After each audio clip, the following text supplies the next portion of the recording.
Բարի երեկո, դուք դիտում եք բաց հարթակ, այսօր իմ հյուրը ազգագրագետ Արտակ Խաչատրյանն է, բարև ձեզ։ Եվ այսպես, պարոն Խաչատրյան, հայ-թուրքական հարաբերությունների կարգավորում առանց նախապայմանների արդյոք դա հնարավոր է։ Մենք հիշում ենք, որ տարիներ շարունակ Անկարան հարաբերությունների կարգավորումը միշտ կապել է Լեռնային Ղարաբաղի խնդրի հետ։ Հիմա խոսվում է առանց նախապայմանների հարաբերությունների կարգավորման մասին, բայց կարծես թե հարցը ձգձգվում է։ Հնարավոր է։ Նախ պետք է նաև մի փոքր խորամուխ լինենք հասկանալ համար ինչ է նշանակում առանց նախապայմանների հարաբերություններ եւ երկրորդը ինչպիսի հարաբերություններ։ Այդ հարաբերությունները վերաբերվում են Հայաստան-Թուրքիա կարգավորման որ շերտերին, որ խմբերին, հա, եթե խոսքը վերաբերվում է զուտ միջպետական հարաբերությունների հաստատմանը, դեսպանատներ բացել, դիվանագիտական հարաբերություններ կառուցել, կարծում եմ դա այդքան էլ դժվար չի։ Զուտ ավելի շատ տեխնիկական կամ միմյանց հետ պայմանավորվելու խնդիր է։ Իսկ եթե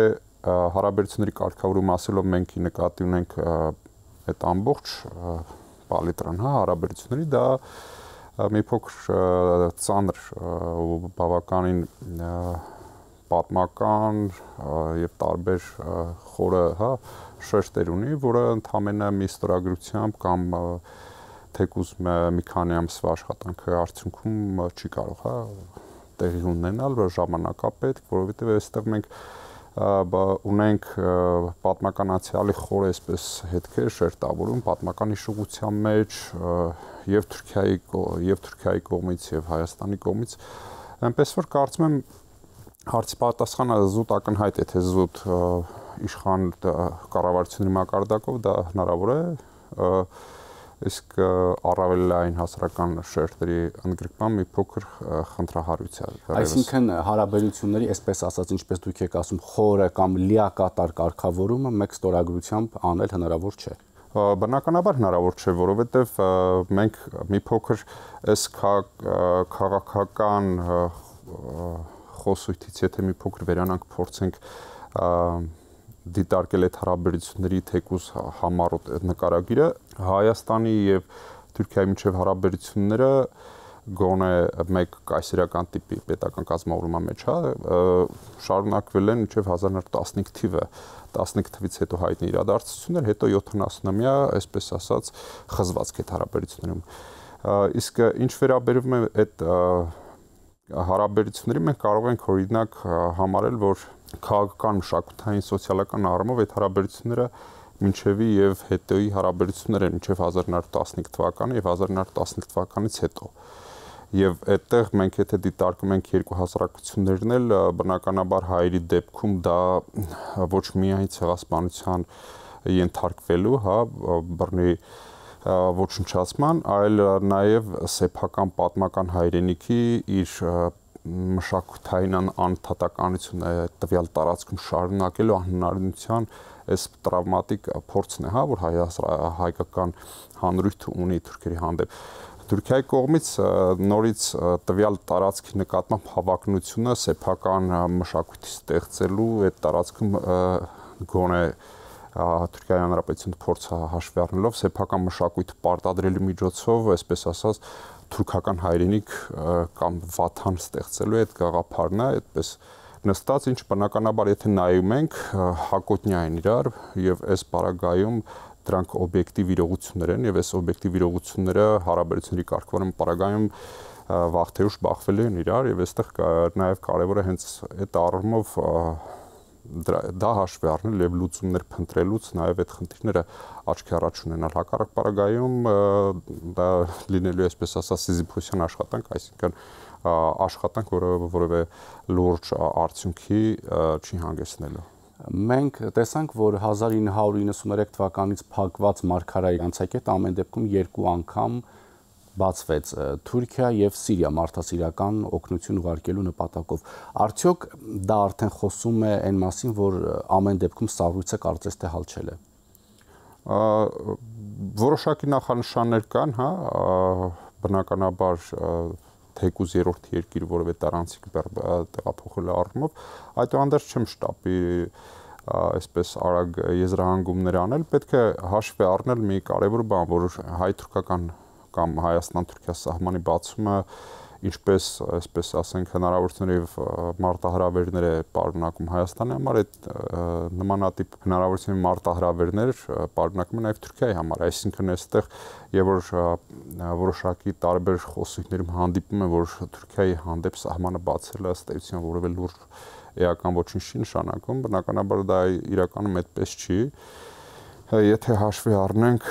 որ հայ-թուրքական սահմանը գտնվում է Թուրքիայի արևելյան սահմանին, այսպես ասենք, եւ այսպես շերտավորված է, հա, միջնորդավորված է ճակերտների մեջ, ասենք,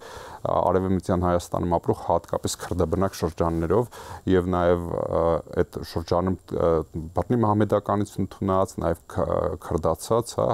հայերով, որոնց ցեղասպանությունից հետո հաշվի առնենք, որ անցել է շուրջ 100 տարի, մի փոքր այստեղ նաև Թուրքիայի համար մարտահրավեր կարող է լինել, բացի այլ տնտեսական խնդիրներից, նաև այդ տարածքում ապրող միգուցե հայերի, չգիտեմ, վերջերս շատ են խոսում, չէ, հատկապես 2000-ականներից այսքան ինքնության թուրքական ինքնության որոշակի ճգնաժամի առումով, այսինքն այստեղ հարցերը շատ են դետալիզացված են, հա, թեկուզ մանր խնդիրներ կան, որոնք կարող են մեր ուշադրությունից դուրս գտնվել, այդուհանդերձ մեծ խճանկարում դրանք կարող են նաև մարտահրավեր պարունակել Թուրքիայի։ Այնպես որ այս Հայաստան-Թուրքիա սահմանի բացումը պետք է կամ մարտահրավեր է ոչ միայն Հայաստանին, այլ նաև Թուրքիայի համար, սա պետք է արձանագրենք։ Անկարայից բարբերաբար հնչում են հայտարարություններ, որ տարածաշրջանում երկարատև խաղաղության կայունության համար անհրաժեշտ է, որ Հայաստանի եւ Ադրբեջանի միջև ստորագրվի խաղաղության համաձայնագիրը։ Դուք ինչ եք կարծում, արդյոք խաղաղության համաձայնագրի ստորագրումը ձեռնտու է բոլորին, տարածաշրջանի բոլոր երկրներին եւ արդյոք Բաքուն պատրաստ է խաղաղության համաձայնագրի ստորագրմանը։ Եթե համատականների դաշտ գնանք, փորձենք հասկանալ ավելի շատ ում է ձեռնտու, ավելի պակաս ում, այսպես ասենք, բնականաբար այդտեղ ձեռնտու Հայաստանին, ինչ չէ նաև Թուրքիային եւ ավելի պակաս ձեռնտու կարծում եմ Ադրբեջանին, եթե փորձենք հերթով, հա։ Դե բնականաբար Հայաստանի առումով շատ ասելու բան չկա, ամեն ինչ գրեթե հայտնի է, Թուրքիան կարծում եմ խաղաղությունը ավելի շատ իր, այսպես ասած, շրջանակներով, իր, ինչպես ասում են, կավորությամբ, բնականաբար ինքը մեր տարածաշրջանում պատմականորեն էլ լուրջ ռազմաքաղաքական հետաքրքրություններ ունի եւ այս պարագայում պայմանավորված Ռուսաստան-Ուկրաինա պատերազմով բնականաբար փորձում է այն դատարկ տեղավորը որոշակորեն առաջացրել Ռուսաստանի թուլացումից հետո, այս ռեգիոնում դիրքերի թուլացումից հետո փորձում է լրացնել եւ բնականաբար խաղաղության պայմանագրի ստորագրմանն էլ ինքը այսպես ասած նպատակ ունի որոշակիորեն դա իր կուրատորությամբ, ասենք, թե ազդեցությամբ, թե միջնորդությամբ, ճակերտալ միջնորդությամբ իհարկե տեղի ունենա եւ առավել կանխատեսելի տարածաշրջան իր համար, եթե հաշվի առնենք, որ Թուրքիան ոչ միայն հարավային Կովկասում հետաքրքրություններ ունի, այլ մերձավոր արևելքի տարբեր հատվածներում եւ մի քանի ֆրոնտներում բնականաբար իր ռեսուրսները ծախսել ճոխություն է Թուրքիայի համար։ Իսկ Ադրբեջանին ինչի նշեցի, որ ավելի նվազ պետք է, որովհետև Ադրբեջանը այստեղ քաղաքական խնդիրներից զատ նաև այլ բազմաշերտ խնդիրներ ունի, որի մասին մեկ անգամ չէ, որ արդեն խոսել եմ, այստեղ խոսքը խաղաղության պայմանագիրը կամ խաղաղության գնալը Ադրբեջանին նաև ներքին լսարան, ներքին հասարակ ներհանրային դիսկուրսի առումով զրկում է մի շարք, այսպես ասած, խաղաթղթերից։ Օրինակ, այն որ տասնամյակներ շարունակ, սկսած գոնե 1950-ականներից, եթե ավելի վաղ չասեմ, ադրբեջանական ազգի կառուցումը, հա, պարզ է, որ մինչև 36 թվականը այդտեղ տարածքային ցեղային անվանումներով ցեղեր էին, հա, ապրում, չգիտեմ, արդեն Շամշադիլները, Շահսևանները, Այրումլիներ եւ բազմաթիվ այլ ցեղեր, որոնք 36 թվականին, մինչև 36 թվականը ընդհանրական առումով կոչվում էին թաթարներ, կովկասյան թաթարներ, կովկասյան թուրքեր, 36 թվականին սահմանադրությամբ կոչվեցին ադրբեջանցիներ եւ 36 թվականից արդեն խնդիր դրվեց այդ ադրբեջանցիների անվան տակ դնել արդեն այսպես էթնիկական իմաստ ժողովրդի առումով քանի որ զուտ ադրբեջանցիները նշանակում էր Ադրբեջանի բնակիչ, այդտեղ դրա մեջ կարող էին հասկանալ հայեր, չգիտեմ, ռուսներ, այդ կովկասյան թաթարներ, այդ վտանգից խուսափելու համար փորձ է արվում ադրբեջանցիների ներքոէթնիկական, այսպես ասած, բովանդակություն դնել, իսկ այդ ինքնությունը, այսպես ասած, անդեմի ինքնություն է, այսինքն արտաքին թշնամու որևէ կերպար պետք է լինի, որպեսզի այդ բազմացեղ, տարբեր ցեղերից այդ միավորումը, այսպես ասած, գնա էթնիկ կոնսոլիդացիայի ճանապարհով։ Իսկ արտաքին թշնամուց շարունակական վտանգի շնորհիվ միավորել, հա, կոնսոլիդացիային ենթարկել, դա հիմնական ձեռագիրն է եւ այս պարագայում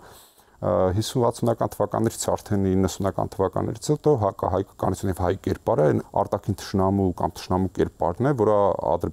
ադրբեջանական էլիտան, իհարկե էլիտա միայն քաղաքական մասին չէ, Ալիային իմաստով քաղաքական էլիտան օգտագործում է նաև այդ ինքնությունը կայացնելու ադրբեջանցիների ազգակերտման այդ process-ը շարունակելու եւ որոշակի տրամաբանական հանգրվանի հասցնելու այս պարագայում եթե խոսքը մենք խոսում ենք իրական խաղաղության գնալու առումով այս դեպքում խաղաղության պայմանագիր եթե դուք ընկնում եք բնականաբար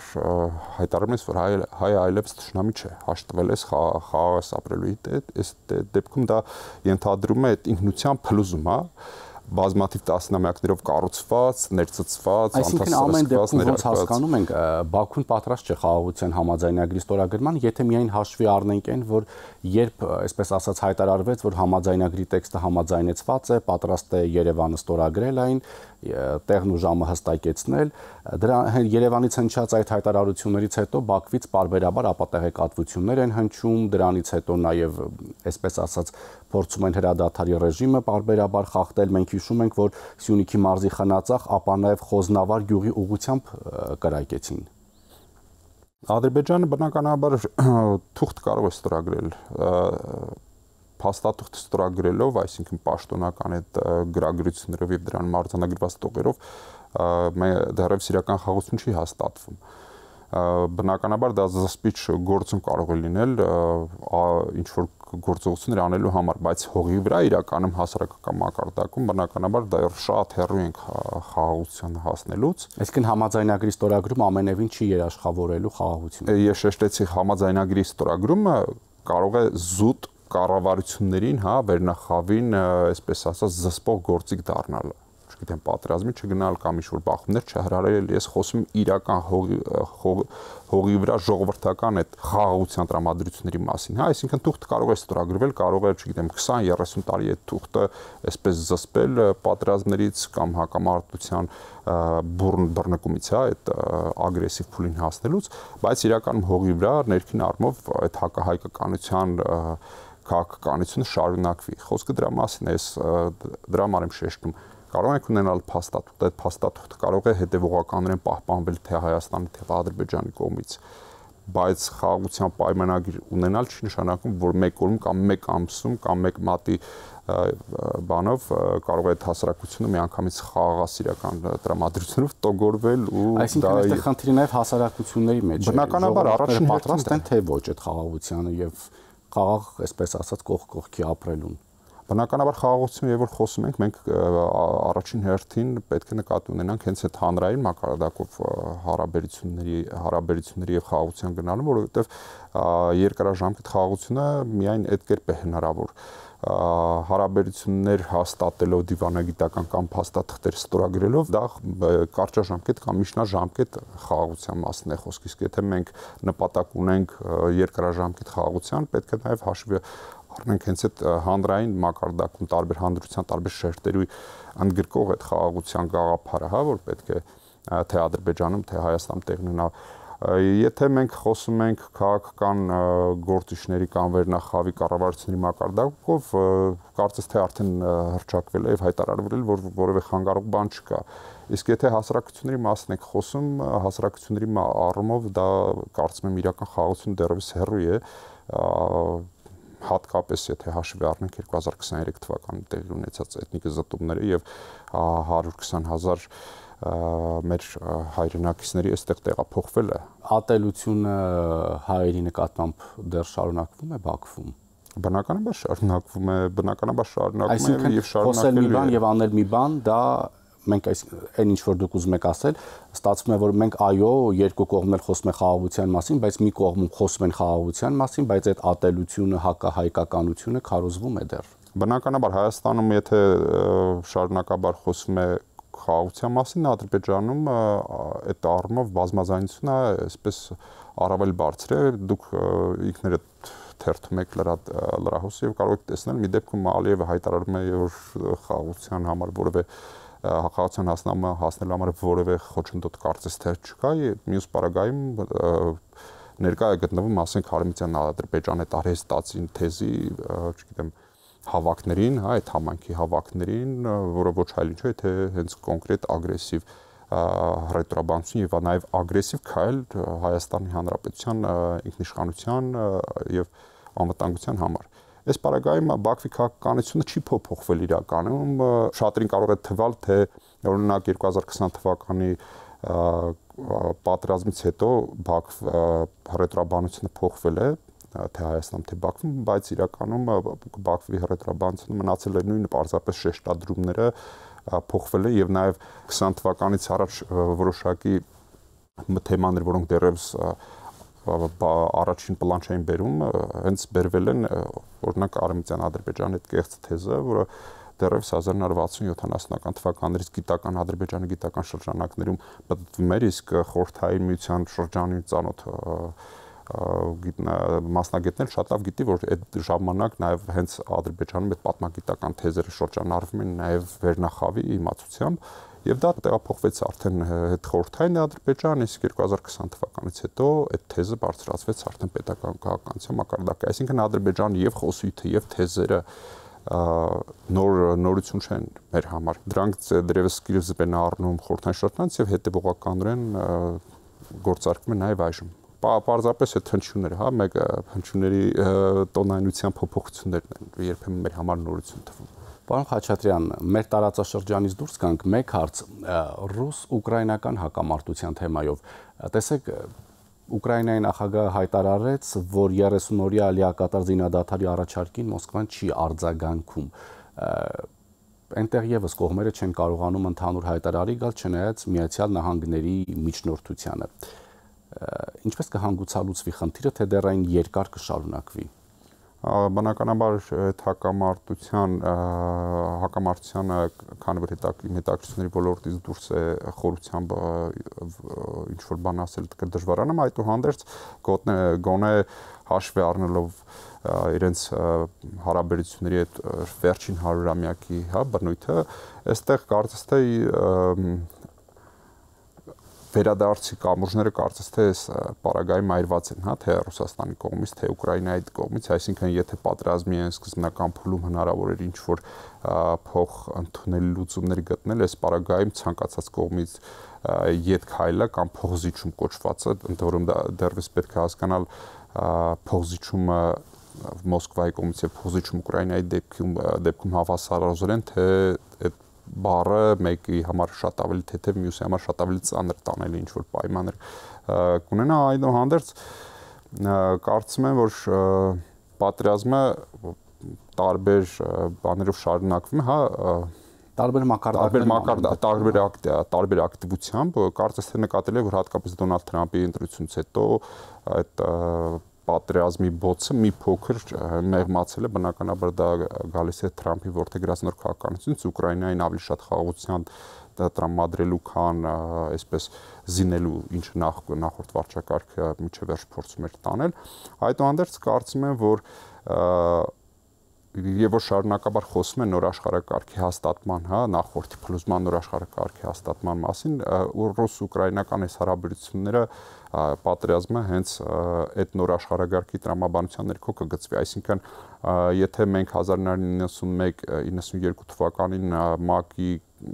քարտեզ ունեցանք խորհրդային նախկին հանրապետությունների հիմնական սահմաններով, ապա այս հակամարտությունը ինչպես կլուծվի ոչ մեկ դեռևս չի կարող ասել, նույնիսկ համոզված եմ Կրեմլում կամ Սպիտակ տանը կամ Կիևում են ասացիք նոր քարտեզ, հա։ Նոր քարտը բնականաբար այն սահմաններով, որոնք սառը պատերազմի հետ սառը պատերազմյան աշխարհը ունեցավ, ներկա այս դեպքերի հանգուցալուծությունից հետո այդ քարտեզը բնականաբար փոփոխության ենթարկվելու է, այսինքն Ռուսաստանը չի կարող, այսպես ասած, վերադառնալ մինչև 2022 թվականի փետրվարի